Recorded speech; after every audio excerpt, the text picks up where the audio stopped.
ও প্রবাসী, বউর হাতে বান্ডেল বান্ডেল টাকা দিচ্ছ, সেটা করো না কিন্তু, সাবধান। তোমার সেই টাকা পয়সা নিয়ে কিন্তু বউ কোনদিন দেখবে পরপুরুষের সাথে পালিয়ে যাবে, সেই দিন কিন্তু কপাল হাতানো ছাড়া তোমার আর কোনো উপায় থাকবে না।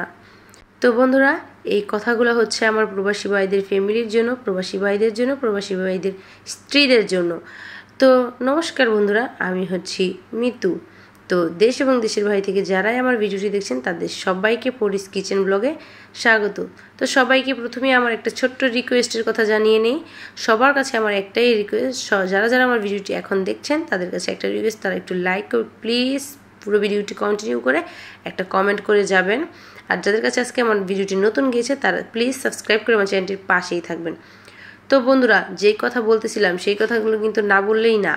হ্যাঁ, অবশ্যই বলবো। এই কথাগুলো আপনাদের সাথে না বললে বলবো কোথায়। তো যাই হোক, আগেই বলে নেই যে আমি এখন রান্না করব দুপুরের রান্না। তো দুপুরের রান্নার জন্য আমি এখানে আলু আর কিছু ডিম সেদ্ধ করে নিয়েছি। দুপুরে রান্না করবো আজকে ডিম আলুর ঝোল আর চাকচাক করে আলু ভাজি আর ডাল।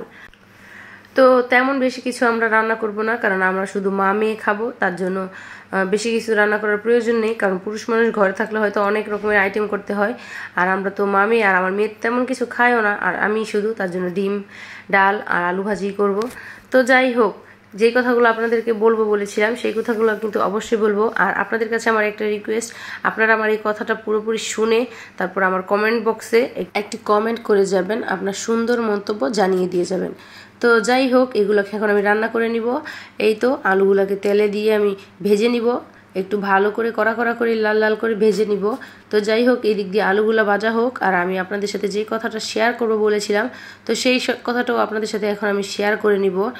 তো এখান দিয়ে আলুটা ভাজা হয়ে গেলে তারপর আমি ডিম তরকারিটা রান্না করব। তো আপনারা পুরোপুরি ডিম তরকারি রান্নার মানে রেসিপিটা দেখবেন কেমন হয়েছে। তো যাই হোক, এই যে আমাদের সমাজে অনেক প্রবাসীরা আছে যারা কিনা সারা বছরে সারা জীবনের মানে যে ইনকাম, সেই ইনকামগুলো তার বউয়ের হাতে দিয়ে দেয়। আর তাদের প্রবাসীদের কিছু বউ আছে যারা কিনা তাদের সেই সারা জীবনের সম্বলটুকু নিয়ে অন্য একটা পুরুষের সাথে পালিয়ে যায় বা নিয়ে চলে যায়। তো এটা কিন্তু আসলে ঠিক না, এটা কিন্তু অনেক বড় পাপের কাজ হয়ে যায়। কারণ একজন কামাই করে এত কষ্ট করে টাকাগুলোকে জমিয়ে তোমার হাতে দিয়েছে, আর তুমি সেই টাকা নিয়ে অন্য পুরুষের সাথে গিয়ে মানে আনন্দ ফুর্তি করছো, সেটার বিচার তো একদিন উপরওয়ালা করবেই। তো প্রবাসীদেরকেও বলবো যে আপনি আপনার নিজস্বভাবে আপনার বউয়ের পরীক্ষা নিরীক্ষা করে তারপর আপনার বউয়ের হাতে সব টাকা পয়সা তুলে দিবেন। আর যদি দেখেন আপনার বউ সেরকম মানুষ না, তার হাতে একটু টাকাগুলো সব তুলে দেওয়ার মতন মানুষ না, তো ওই ক্ষেত্রে আপনি তার থেকে একটু মানে টাকা পয়সাকে দূরত্ব রাখবেন, কিন্তু ওনার যতটুকু খরচ লাগে সেইটুকু আপনি দিয়ে দিবেন। আর পরীক্ষা ছাড়া আপনি যদি টাকা দিয়ে দেন আর সেই টাকা যদি মানে নিয়ে চলে যায়, তাহলে তার কিছু বলার নেই। কারণ আপনি আবার আপনার বউকে দিয়েছেন বিশ্বাস করে, আর আপনার বউ সেই টাকা নিয়ে চলে গেছে, সেটা হচ্ছে আপনার একান্তই আপনার বিষয়। কারণ আপনি আপনার বউকে কতটুকু চিনতে পারছেন, কতটুকু বুঝতে পারছেন, কতটুকু বিশ্বাস করছেন, সেই সবটুকুই আপনার উপর ডিপেন্ড করবে।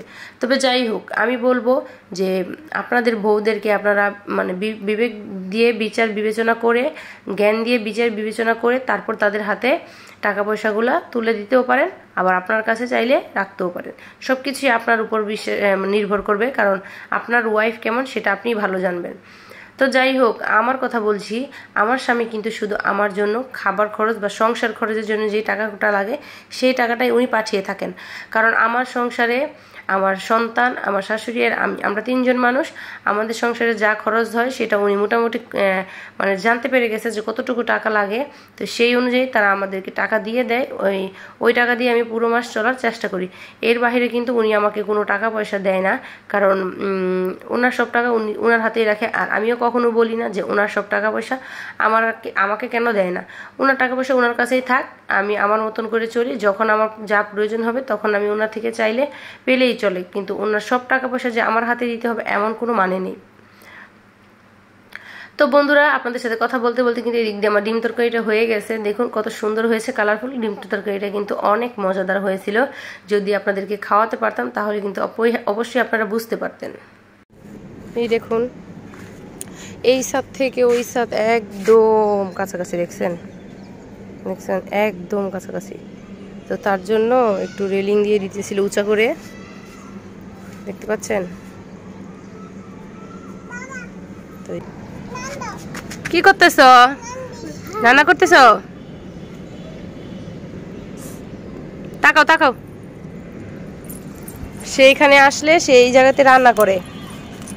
তো যাই হোক বন্ধুরা, অনেক কিছু হয়তো বলে ফেললাম, অনেক কথা হয়তো এর ফাঁকে বলে ফেললাম। কোনটা ঠিক কোনটা ভুল বললাম সেটা আপনারা আপনাদের কমেন্টের মাধ্যমে আমাকে জানাতে পারেন।